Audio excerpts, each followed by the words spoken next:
Almost any accomplishment in the history of the world has come at the hands of people who've taken risks. People who are willing to push the envelope. People who are willing to explore the unknown. And, you know, the key thing about taking risks is learning. You know, and if something doesn't work out, learn from it, and then you're able to move further. If you play it safe, that makes you stupid. Because if you don't take risks, you don't get smarter. You know, so you may know the answer, but you can't do anything.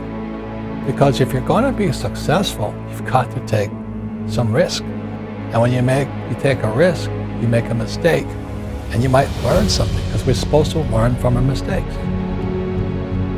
See, that's what life is. See, you've got to be willing to give it all up. Because the only way that you can grow, you've got to risk. The only way that you can become your best, you have got to risk. Sacrifice leads and gains follow. Don't look for any gains where there's been no sacrifice. Don't wake up and look for no game. Don't look for your game to improve. Don't look for the record to improve. Without sacrifice, there are no gains.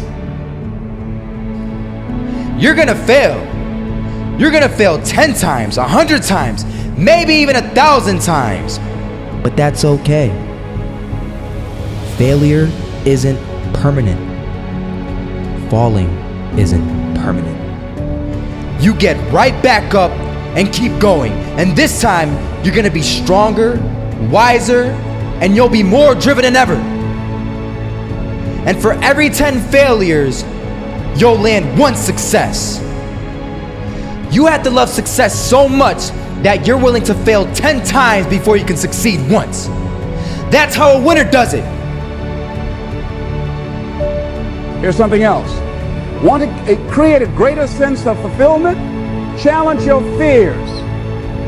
Challenge them. Look those fears in the face and take them on. Don't allow them to rule you. Decide that you're going to take some chances. And something else will take its place. If I quit, however, it will last forever. I dare you to take a little pain. I dare you. I dare you not to go home. Somebody said, I don't go home, I feel bad. Go through it. You ain't gonna die. At the end of pain is success. You've got to be willing to risk. If you're not willing to risk, you can't grow in life. Life has no power when you're not willing to risk. It's that to laugh is to risk appearing the fool. To weep is to risk appearing sentimental. To reach out for another is to risk involvement. To expose feelings is to risk exposing your true self. To place your ideas, your dreams before a crowd is to risk their loss. To love is to risk not being loved in return. To live is to risk dying. To hope is to risk despair. To try is to risk failure. But risk must be taken, because the greatest hazard in life is to risk nothing. The person who risks nothing, does nothing, has nothing, is nothing. They may avoid suffering and sorrow, but they cannot learn, feel, change, grow, love, and live. Chained by their certitudes, they are a slave. They have forfeited their freedom. Only a person who risks is free.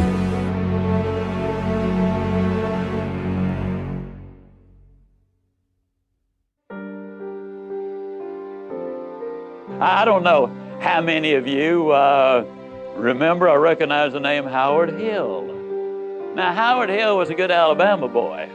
He was an archer. They say he was the best in the whole world. He entered 287 archery tournaments. He placed first 287 times. He was so good, he retired early because the other archers started to get unwilling to compete for second place. I've seen newsreels of Howard Hill where from 50 feet away, he had split an arrow dead center in the bullseye. Then he would take the next arrow and split the first one. He killed a Cape buffalo with a bow and arrow, the most difficult game animal alive to bring down. He killed a Bengal tiger.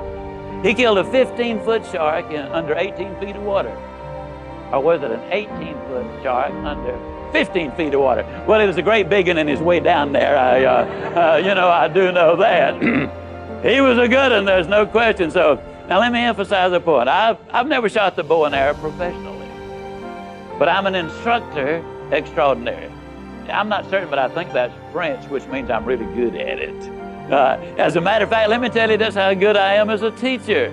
If I could spend 30 minutes with any man or woman who will ever view this, providing your eyesight is good and your health is normal, at the end of 30 minutes, I would have you hitting the bullseye more consistently than Howard Hill could hit it on the best day he ever had. Not like I'm bragging, but I'm not. I could do it. Provided, of course, you had first blindfolded Howard Hill and turn him around a couple of times so he wouldn't have a clue as, which way am I headed? And you might say, well, now, Ziglar, my goodness alive, fella, of course you could. That's ridiculous. How on earth could a person possibly hit a target he couldn't even see? It's a good question, but here's a better one. How can you hit a target you don't have? Also, one more thought on discipline. Here's the greatest value of discipline. Self-worth. Self-esteem. People are teaching self-esteem these days, but they don't connect it to discipline. The least lack of discipline, and it starts to erode our psyche. One of the greatest temptations is to just ease up a little bit, right? The slightest lack of doing your best starts to erode the psyche. Instead of doing your best, doing just a little less than your best. Sure enough, you say, well, it's just going to affect my sales. No, it's going to affect your consciousness. It's going to affect your philosophy. Now you've begun in the slightest way to affect your own philosophy. Here's the problem with the least neglect. Neglect starts as an infection. And if you don't take care of it, it becomes a disease. And one neglect leads to another. And the worst of all, when neglect starts, it diminishes our self-worth, our self-confidence, our self-value. You say, well, how can I get back my self-respect? I'm telling you, you don't have to go to 29 classes. All you have to do is start the smallest discipline that now corresponds to your own philosophy, like I should, and I could, and I will. No longer will I let neglect stack up on me so that I will have the sorry scenario 6 years from now, giving some excuse instead of celebrating my progress. That's the key to discipline. Okay? Let's get kids involved in the least of disciplines.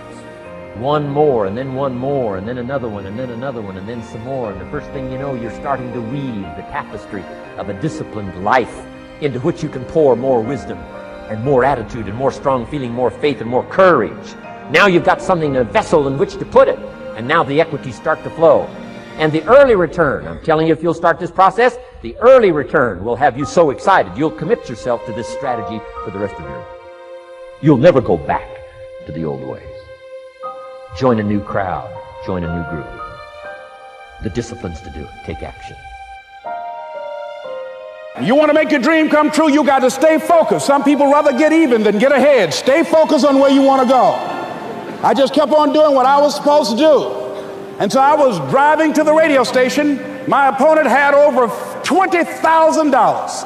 I had less than $800. As I was in the radio station, the guy said, "You're going to make a commercial?" I said, "Yes." He said, "It better be a good one because that money can't go pretty far here."